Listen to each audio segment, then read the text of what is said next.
digníssimos membros que constituem a mesa diretora, digníssimas autoridades presentes e representadas, excelentíssimas senhoras, excelentíssimos senhores, queridas irmãs, queridos irmãos espíritas, jovens, nossos votos cordiais de muita paz. O Mahatma Mohandas Karamchand Gandhi escreveu com autoridade: ser único homem a alcançar o mais elevado grau de amor, isto será suficiente para neutralizar o ódio de milhões. Ele próprio conseguiu alcançar esse elevadíssimo patamar do amor, libertando aproximadamente 800 milhões de indianos e de paquistaneses do tacão do Império Britânico oportunamente.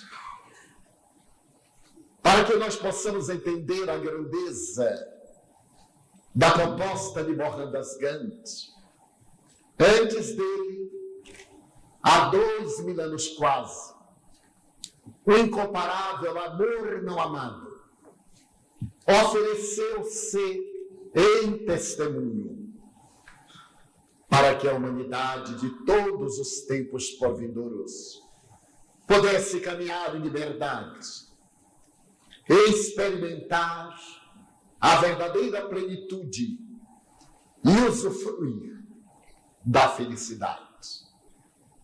O Dr. Adolfo Bezerra de Menezes Cavalcante, nosso homenageado, é também o exemplo deste amor a que se referia Mohandas Gandhi. Mas para podermos penetrar na envergadura moral deste homem incomum, merece que relatemos alguns fatos da sua vida espiritual. Na memorável noite de 11 de abril do ano de 2000, o mundo espiritual em festa celebrava o primeiro centenário de desencarnação do apóstolo brasileiro que havia largado os horizontes da doutrina espírita pela pátria do Evangelho, ensejando uma visão mais perfeita dessa ciência, dessa filosofia, que tem por base a ação da caridade, na sua proposta ético-moral religiosa.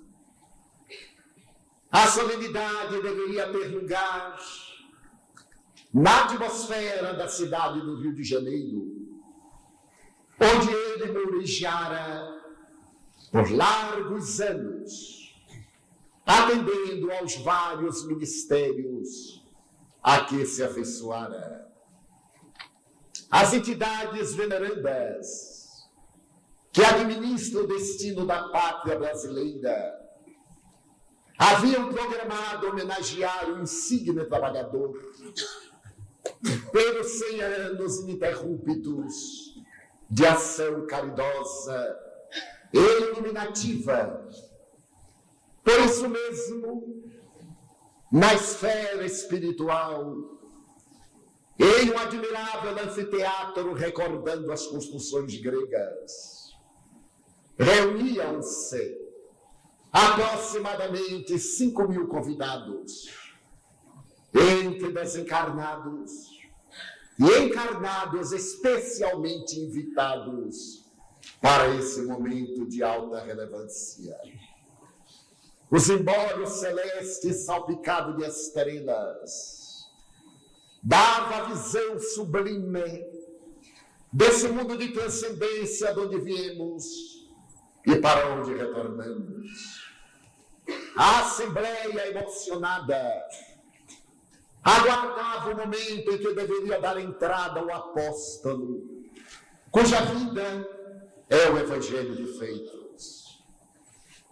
às 23h30 aproximadamente, o coral de vozes ergue-se e a música de Johann Sebastian Bach, Jesus, Alegria dos Homens, é apresentada por mais de 200 vozes infantis. O público levanta-se e pela entrada central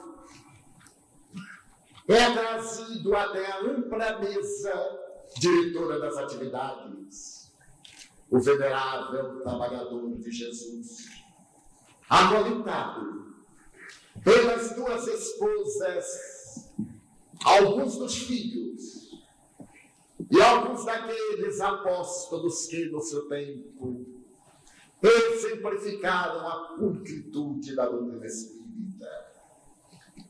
A emoção pulsava em todas as almas quando o mestre de cerimônias convidou o Dr. Bezerra para sentar-se à mesa diretora, na qual já se encontravam alguns veneráveis trabalhadores espirituais da pátria brasileira. Após ser proferida uma prece rica de unção pelo homenageado, o espírito Cosme Marinho, apóstolo do espiritismo da Argentina, proferiu uma exortação agradecendo a Bezerra de Menezes as atividades que vem desenvolvendo na América Hispânica. Fazia 50 anos, em noite equivalente, quando ele fora convidado para eleger um lugar de mais beleza do que a terra para laborar em nome de Jesus e declinar da honra, havendo recebido da Mãe Santíssima o aval para continuar no Vale de Lágrimas e não ter direito a sorrir enquanto a alma brasileira vertesse dores. A partir daquela data, a Mãe de Jesus alargara as suas possibilidades de serviço, permitindo que a América de língua hispânica passasse a receber o apoio da sua nobreza e a contribuição valiosa de implantação do Evangelho nos diferentes países latinos, base essencial da conduta espírita. Referia-se Cosme Marinho que o Evangelho é a luz da vida, e traduzido pela palavra luminífera da doutrina espírita, é o pão de sustento das almas. Emocionado até as lágrimas, agradecia a Dr. Bezerra de Menezes pela colaboração que vem dando, não apenas na América do Sul, mas também no Caribe, na América do Norte, em Espanha, onde a sua presença tem sido evocada e o seu amor tem sido distribuído em larga messe. Ao terminar, o mestre de cerimônia convida Ivon Costa, insigne espiritista brasileiro, que nas décadas passadas, antes da metade do século XX, apresentou o pensamento espírita na França e o distribuiu pelo solo pátrio em catadupas de luz, na condição de vexilário da verdade. Ivon Costa cantava a excelência da montanha, do sermão abençoado de Jesus, e fazia um paralelo com a vida do homenageado, que era pobre de espírito, era puro de coração, era humilde, sofreu perseguição em nome da justiça e da verdade, e em momento algum permitiu-se deixar tomar ou mesmo recear pelas injunções penosas da existência material. Falava Ivor Costa, em nome da brasilidade espírita, de todos aqueles que haviam sido beneficiados, não somente pelo verbo do benfeitor, mas também pelo socorro material, moral, espiritual dispensado, através da equipe que com ele trabalha, para atender as necessidades múltiplas da pátria do Cruzeiro do Sul. As emoções chegavam ao momento de grande sentimento. Quando terminada a sua peroração, ele vai sucedido por Gabriel Denali, o emérito discípulo de Allan Kardec, que aos 12 anos de idade recebeu uma mensagem para o codificador em Paris, sob a orientação do seu genitor, aquele mesmo que atendera o mestre da doutrina espírita, quando ele tombara fulminado pela problemática que o arrebatou do carreiro material.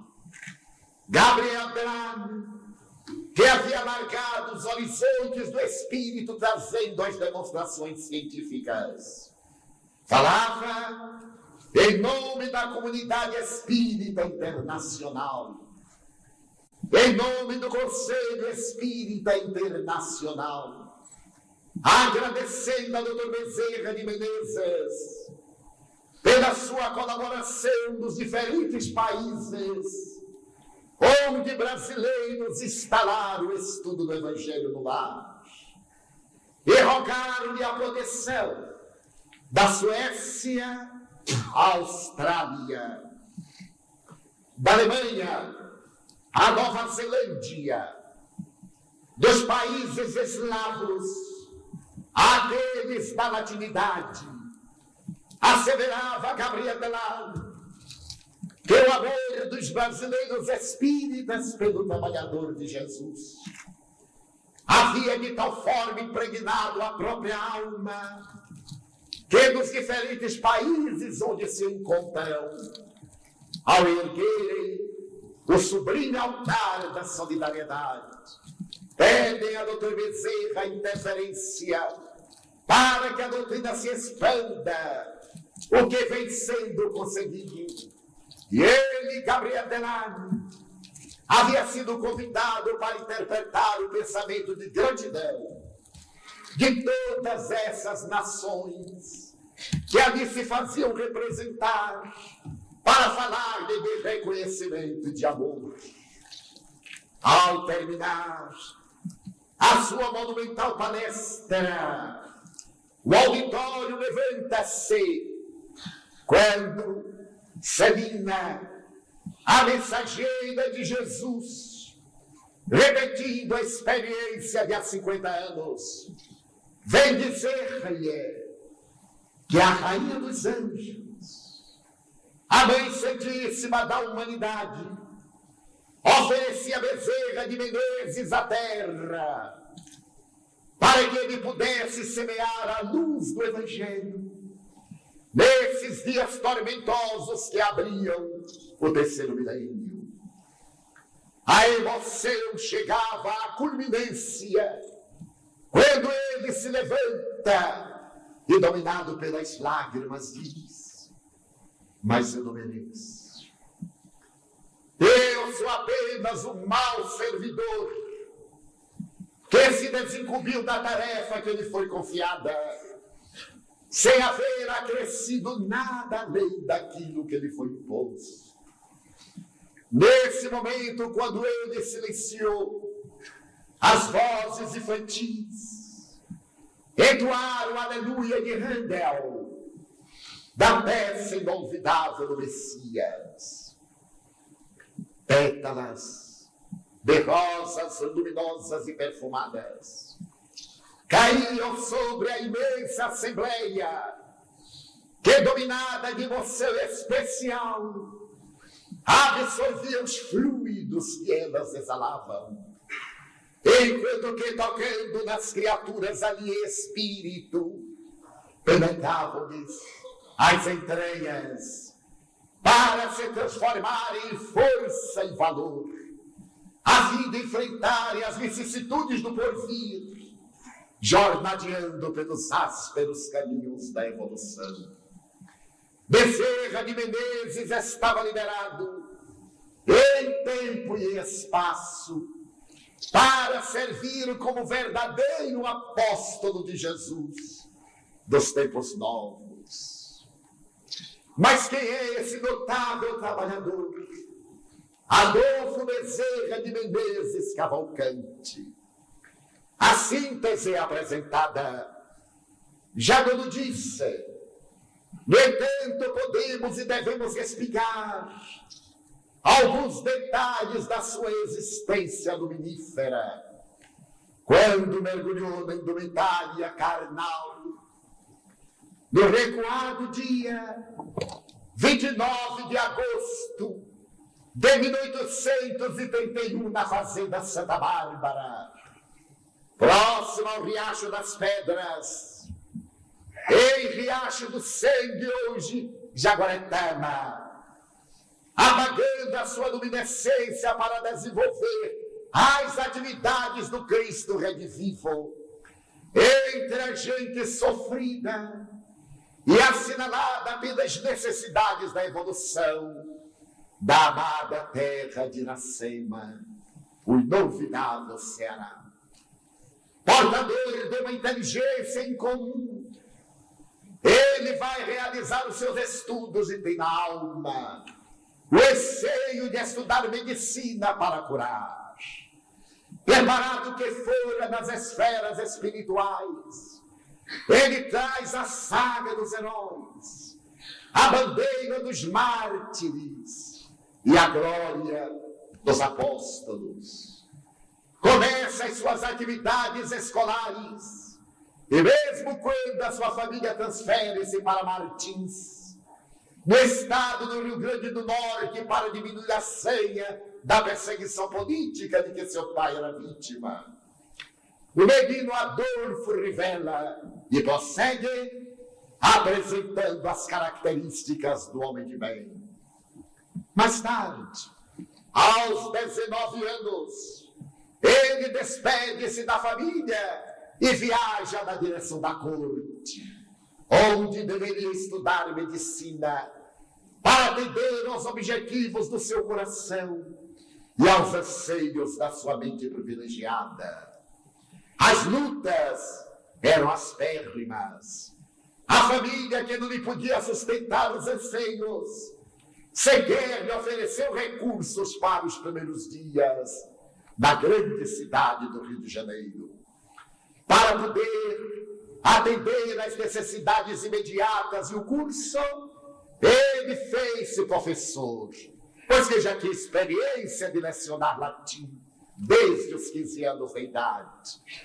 E vai realizando o seu ministério, experimentando provações, porque os espíritos de escola são forjados na dificuldade, são experimentados na luta e provam os imensos desafios para lograr o êxito nos empreendimentos futuros.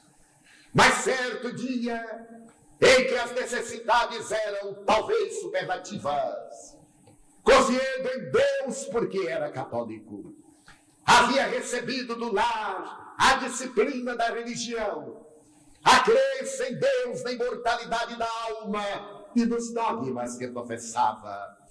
Ele recebe a visita de alguém que veio propor-lhe um período de aulas, necessitava de preparar-se num programa especial e contrata com um homem sonhador ainda jovem a remuneração correspondente.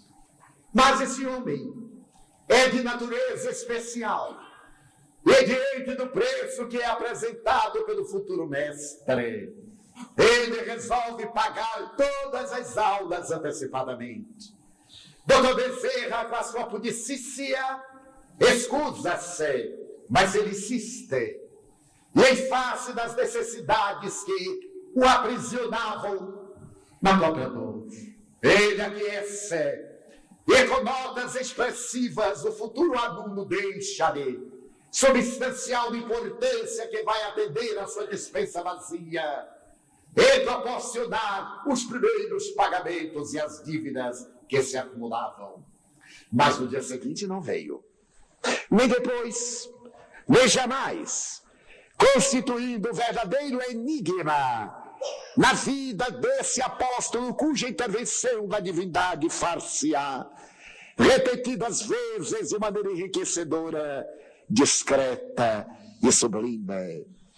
Doutora-se, consegue exercer o ministério médico, adota a homeopatia, faz concurso para ser médico do exército, mas durante a universidade, como era natural, a convivência com os colegas que se diziam ateus, naturalmente conseguiu essa convivência impregnar-lhe a alma de escepticismo. A severidade dogmática e teológica da sua doutrina não lhe permitia pensar. E era naturalmente constrangedor considerar-se cada imposição teológica e cada dogma que primava pelo absurdo. Ele divorciou-se da religião, mas manteve o seu contato com Deus, com a imortalidade da alma. Nesse ínterim, encontra uma alma de escola, Maria Cândida de Lacerda, com quem se consorcia no dia 5 de novembro de 1858, na ânsia de construir uma família que consegue, apoiada na certeza do amor de Deus, porque também muito católica o era, a venerável esposa do futuro mestre.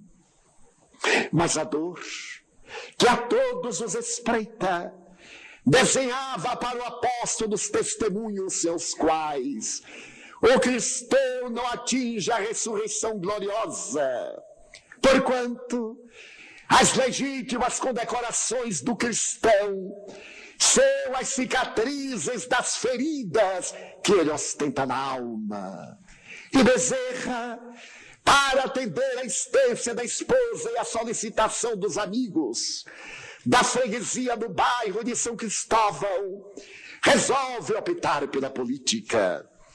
A política dar-lhe os recursos para atender os necessitados, para socorrer os miseráveis das favelas e dos morros do Rio de Janeiro, que lhe procuravam socorro diariamente. E ele, naquele 1860, candidatando-se à vereança pela ilustríssima Câmara Municipal da Corte, é eleito vereador.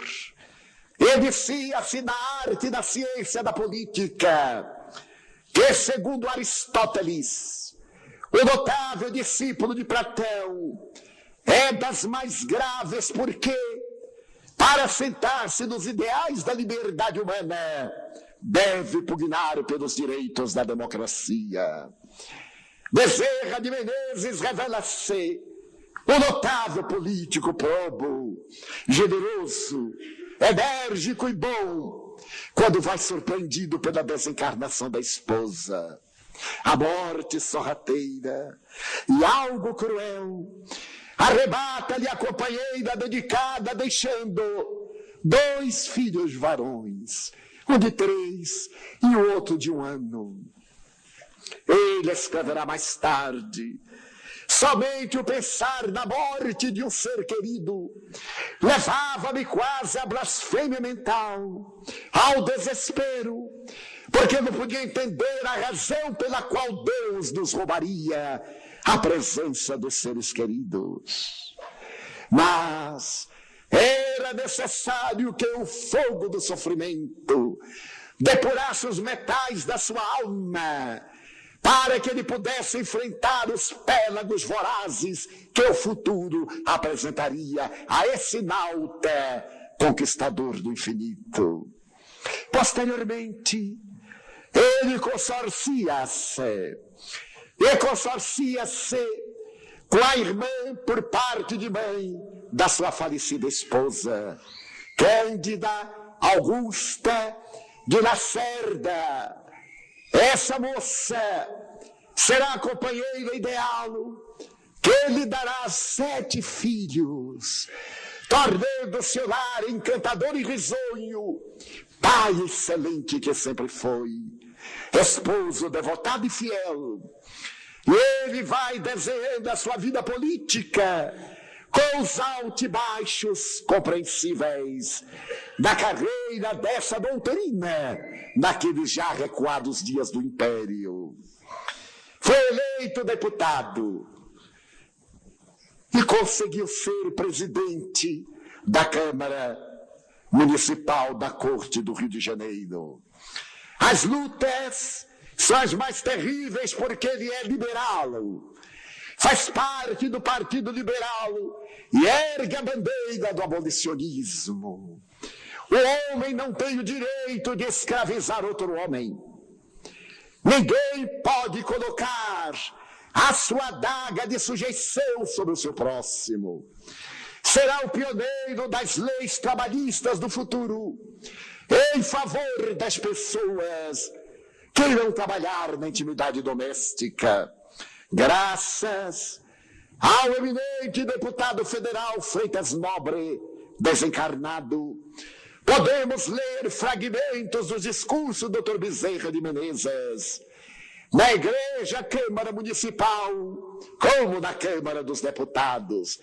A sua palavra firme, a sua decisão incorruptível, trabalha em favor dos necessitados, e mesmo combatido, caluniado, perseguido pelos interesses mesquinhos daqueles que se utilizam das funções para apresentar a miséria íntima de que são portadores, ele mantém-se incorruptível, não revida mal por mal, não se justifica, porque ele traz no coração a certeza de Deus, exatamente no instante quando a imprensa do Rio de Janeiro começa a noticiar determinadas mensagens a respeito de uma doutrina nova. É desse ínterim que ele recebe de um amigo como presente uma Bíblia. Ele tem na mão aquela coletânea de livros no Velho e no Novo Testamento.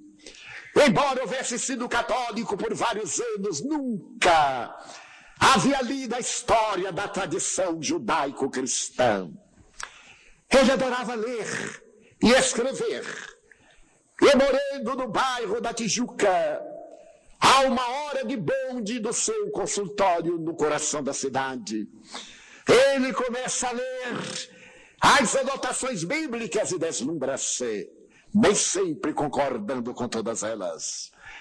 Perde a hora, avança para casa, mergulha naquela leitura complexa, histórica, legislativa, sociológica, reveladora pela boca dos profetas, mística, religiosa. E tem o coração agora anuarizado de júbilos pelas informações que recebe, a mente tocada pela inspiração do alto. Volta a ler várias vezes aquele exemplar que lhe fora dado por um amigo muito querido. É nesse momento que ele recebe de um outro querido amigo, o doutor Joaquim Carlos Travassos, que acabara de traduzir o Livro dos Espíritos de Allan Kardec, o exemplar, para que ele tivesse ideia da grande revolução que se operava na Terra. E doutor Bezerra Pudico, apesar de não acreditar mais nos dogmas ancestrais, olha aquele livro e tem receio, porque parece temer o sublime contágio do conteúdo da obra. Mas ele reflexionará, mal algum me fará. E sentando-se no bonde que eu levo a casa, ele vai lendo e deslumbrando-se com a lógica de bronze do codificador. Onde lera isso? Afinal, ali não lhe trazia qualquer novidade. Ele estava acostumado àquelas ideias, era exatamente isso. Jamais havia lido um livro espírita, entretanto. Essa filosofia incomum estava no seu mundo íntimo, porque é natural ele trouxera da pátria, onde certamente convivera com o egrégio codificador. E nos dias que se seguem, ele conclui a obra, agradece a Travassos, mas depois da teoria necessitava da evidência dos fatos. Era uma tarde ensolarada do Rio de Janeiro, quando ele estava na varanda da casa, optou em não ir à Câmara dos Deputados naquele momento. Estava lendo um livro e caminhando quando o vizinho, um amigo, Alfredo Pinheiro, perguntou-lhe: então, doutor Bezerra, eu gosto de falar com o senhor sobre o espiritismo. Qual é a experiência nova? Como está indo a sua saúde? Fechou o livro e deu o seu depoimento. Estou muito bem. Aquele mal-estar passou. As dores desapareceram. Eu sinto apenas algumas sequelas. Uma estranha sensação nas pernas, como de alguém que caminhou muito. E um ligeiro mal-estar na área dos rins.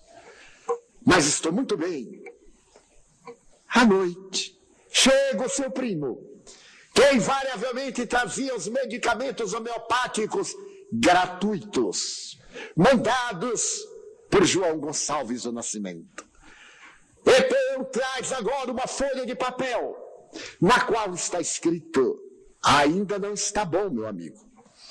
Na sua condição de médico, você sabe que esses sintomas denunciam a presença da enfermidade. Não deixe de tomar os medicamentos, porque a sua vida é muito importante. Bezerra vai dominado pelo espanto. Pergunta ao primo a que horas havia sido dada aquela orientação. E chama o senhor Pinheiro, apresenta um documento. Aquele papel foi escrito no mesmo instante em que ele, na sua residência, a 1 hora de distância do médium, dava o resultado da sua diagnose, como se encontrava, demonstrando de maneira irretorquível que o espírito mentor do médium acompanhava-o e advertia-o naquela aparente recuperação, para que ele não abandonasse a terapêutica. Isso abalou profundamente. Mas, em particular, quando a sua segunda esposa estava com o diagnóstico de tísica, a peste branca, a tuberculose que ceifava muitas vidas, havia chegado ao seu lar. Ele resolveu também encaminhar o nome da esposa ao emérito médium, que ele mandou por escrito a seguinte nota: ela não tem a tísica. O problema que a aflige é de natureza uterina. Quando os médicos souberem no futuro as relações existentes na mulher entre o útero, o coração e o pulmão esquerdo, dá-se-ão conta de que muitas enfermidades poderão ser facilmente esclarecidas. E depois de recomendar a medicação homeopática, ela recuperou-se completamente. Estava demonstrada a presença do mundo espiritual. Aquilo que ele havia bebido nos livros espíritas era verdade. Estava agora tomado de emoção para a grande liça. E isso ocorre quando a dor volta a apunhalar-lhe a alma.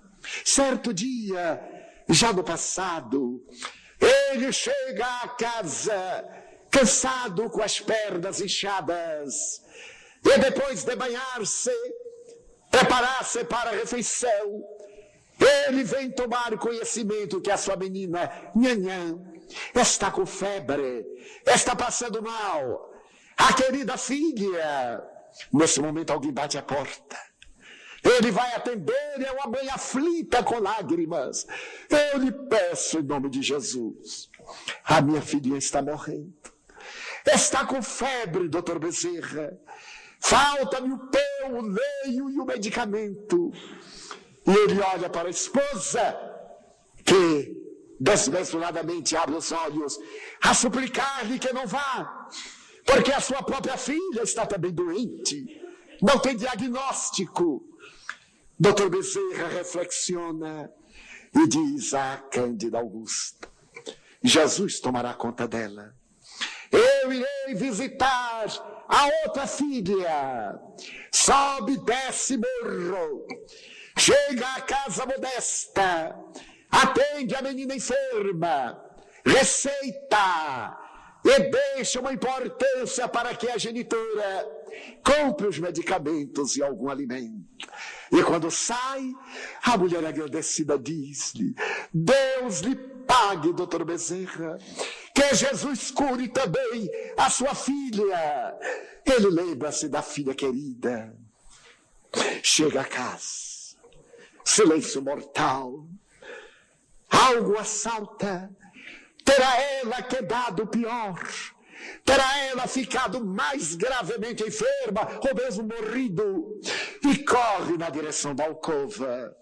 A esposa dorme. A filhinha ao lado, sem febre, dorme tranquilamente. E ele se ajoelha em espírito para agradecer à Mãe Santíssima e ao sublime terapeuta da humanidade, Jesus, pela graça que lhe foi concedida.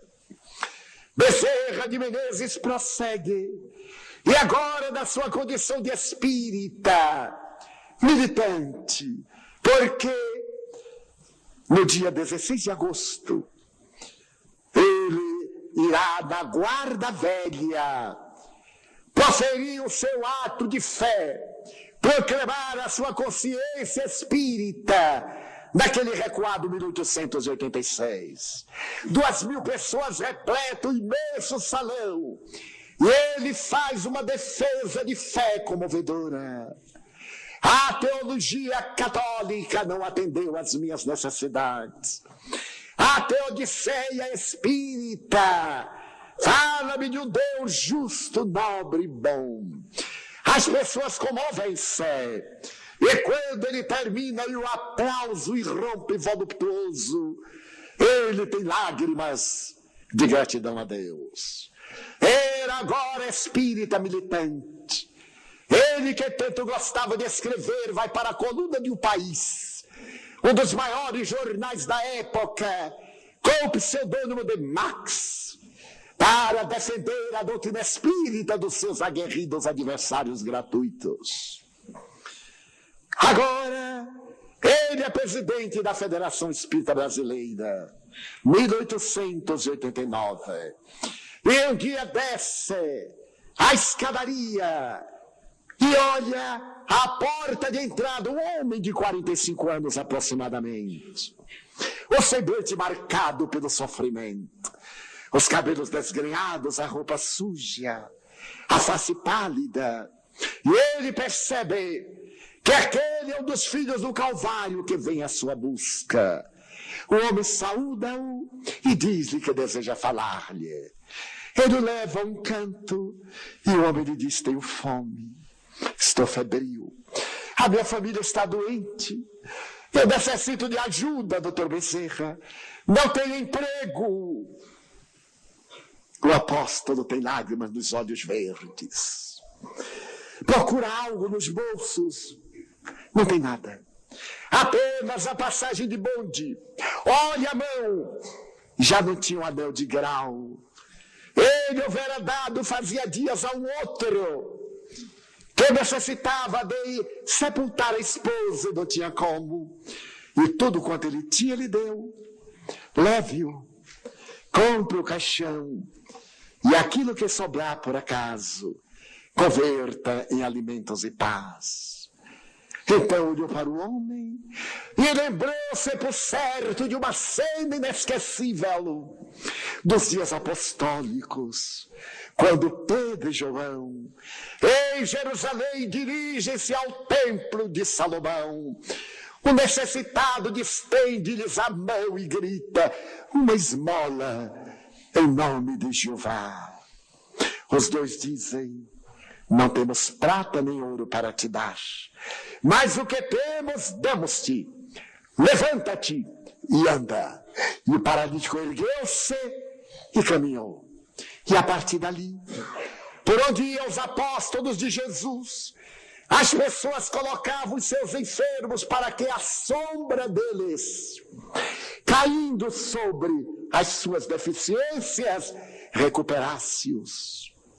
Doutor Bezerra, por certo, lembrou-se e perguntou ao homem: tu crês em Maria, a mãe da humanidade? Oh, doutor Bezerra, eu creio.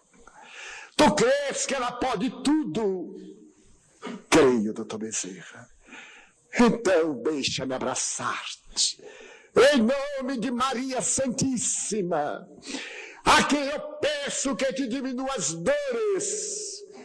E cingiu no abraço, misturando as suas com as lágrimas, o suor do sofredor que ali estava. O homem se vai, e quando ele está no bonde, reflexiona: será que eu dei tudo?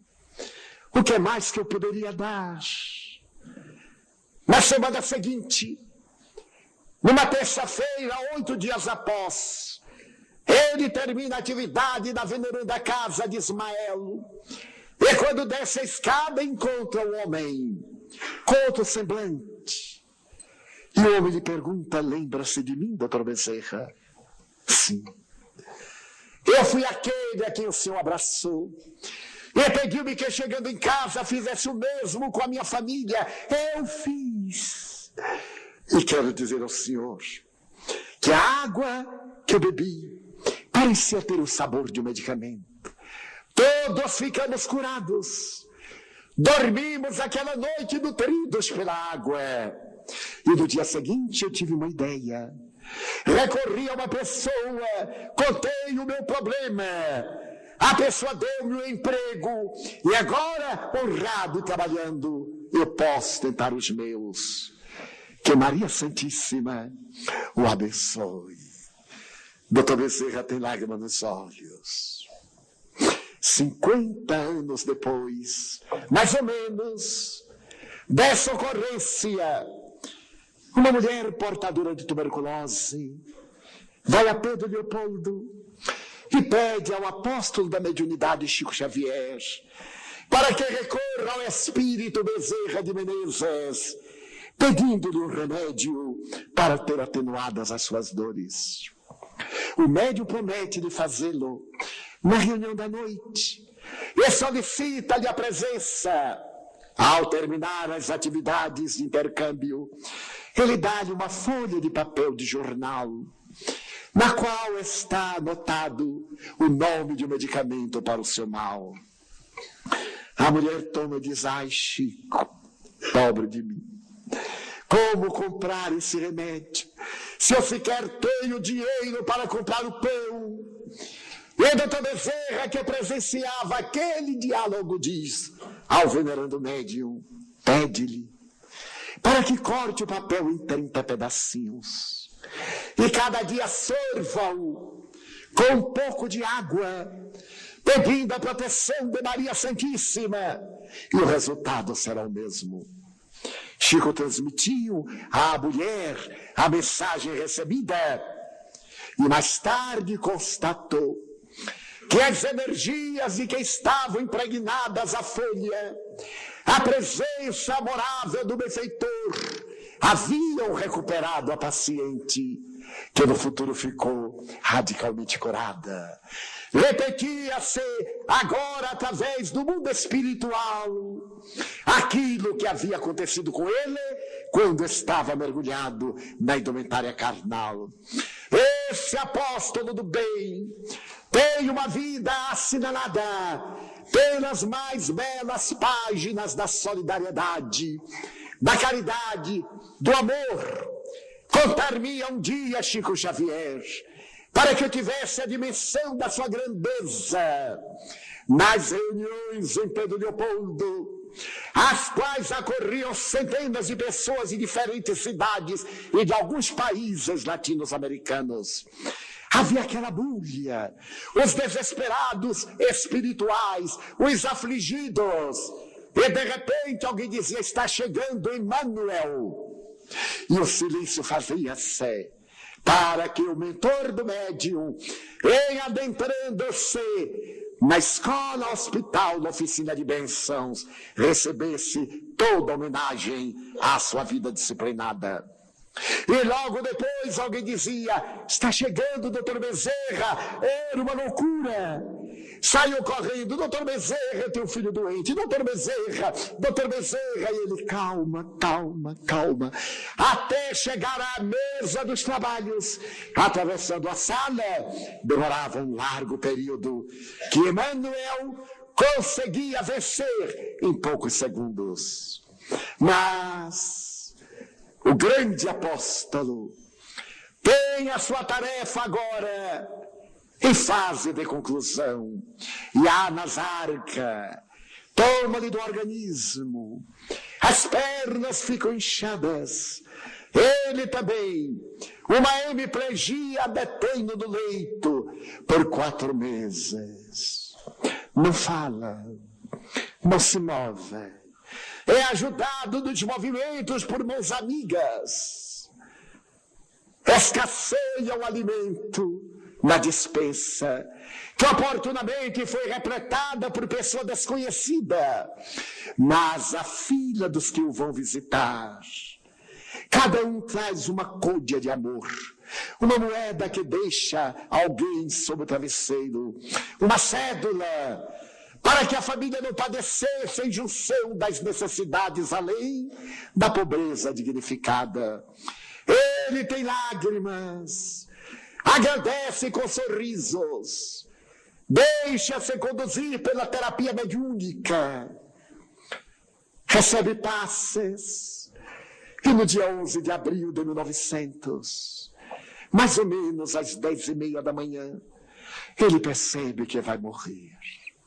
Por sinais pedem que o ergam, e profere uma prece: à Senhora Mãe de Jesus, eu não vos peço, Senhora, que me atenueis as dores, mas que veleis pelos vossos filhos, e que me ofereçais os recursos próprios para uma desencarnação tranquila.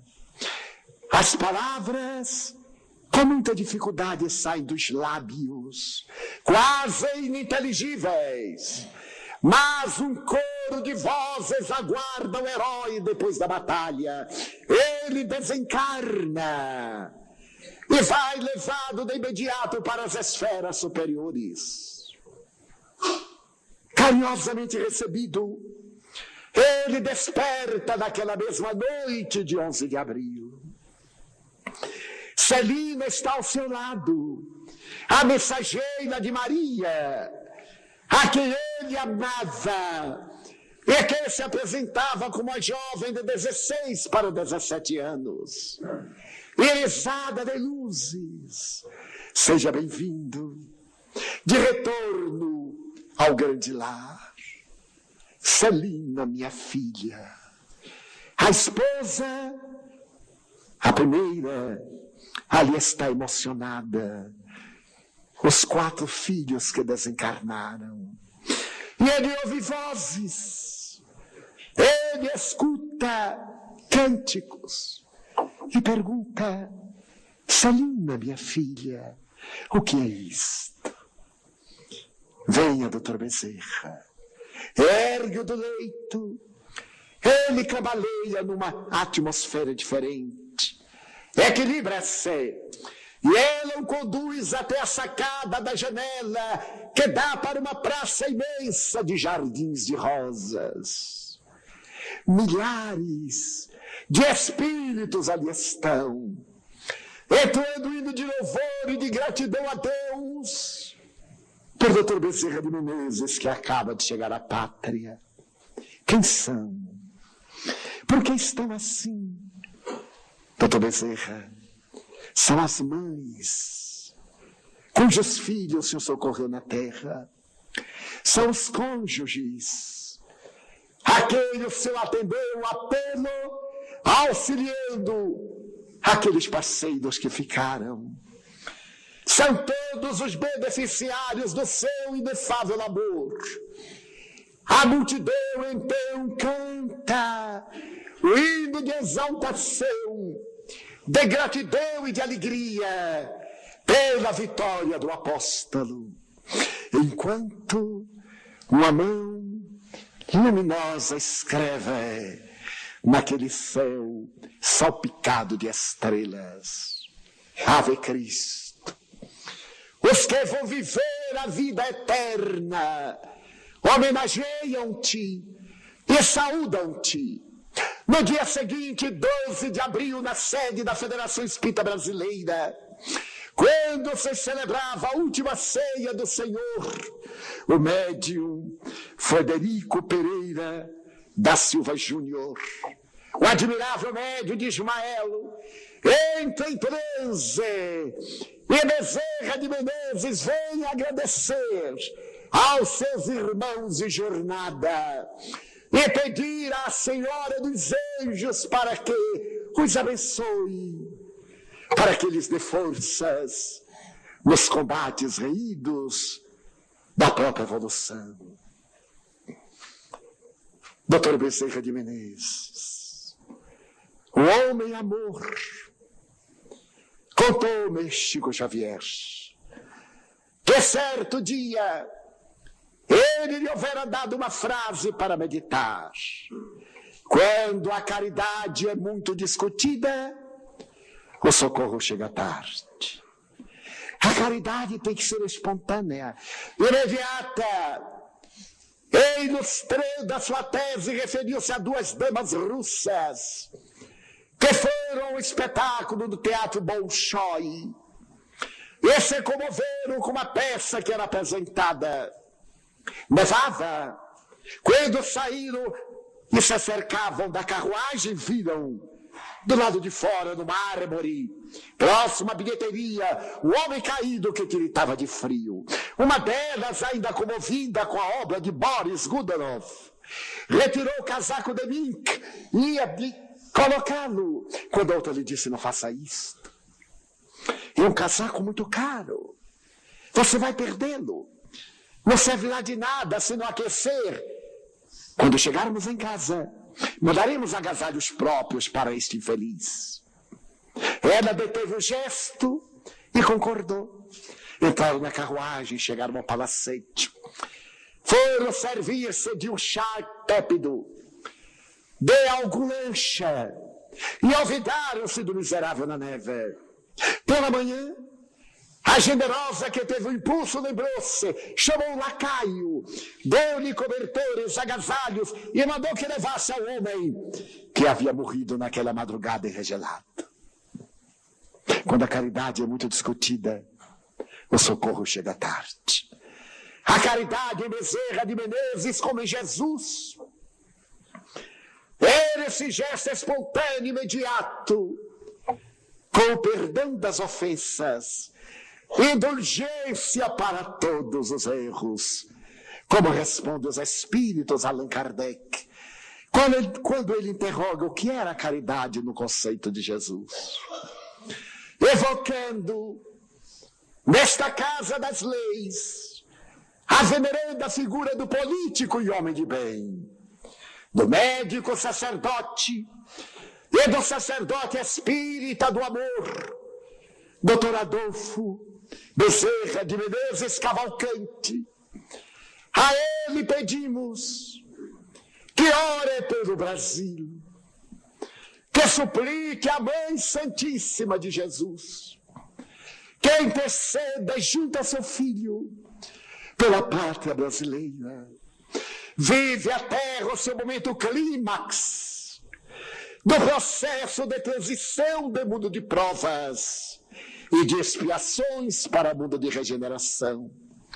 Não seja de estranhar a presença da dor, das paixões, dos desequilíbrios de todas as denominações, a volúpia da loucura. Não sejam de estranhar os desequilíbrios graves, a violência, o terrorismo, a guerra, o despudor. Não tenhamos na mente a censura em relação àqueles que delinquem, que nós, aqueles que confiamos em Deus, em qualquer denominação religiosa ou não, que façamos a parte que nos cabe, que cumpramos com o nosso dever, que seja a nossa voz que ama e nosso coração que pulsa de carinho e de caridade. Que a nossa seja a palavra que liberta da ignorância, e não que martelo que mais desgraça o infeliz. Então é que oremos a Dr. Bezerra de Menezes, ele que vela pela pátria brasileira, para que ajude as nossas dignas autoridades a desenovelarem esse desafio e resolverem as problemáticas políticas, sociais, humanas, abrindo espaço para a justiça social da pátria brasileira, para que essa nação banhada pela claridade do Cruzeiro do Sul realize a tarefa para a qual elegeu a Jesus. Coração do mundo, pátria do Evangelho, sem nenhum detrimento às outras nobres nações. Ele interferindo logrará diminuir as nossas angústias e fará que os homens e as mulheres de bem, que são incontáveis, tomem as rédeas do país e levem ao seu destino, que é o destino glorioso do amor, para o exemplo da humanidade cansada de sofrer.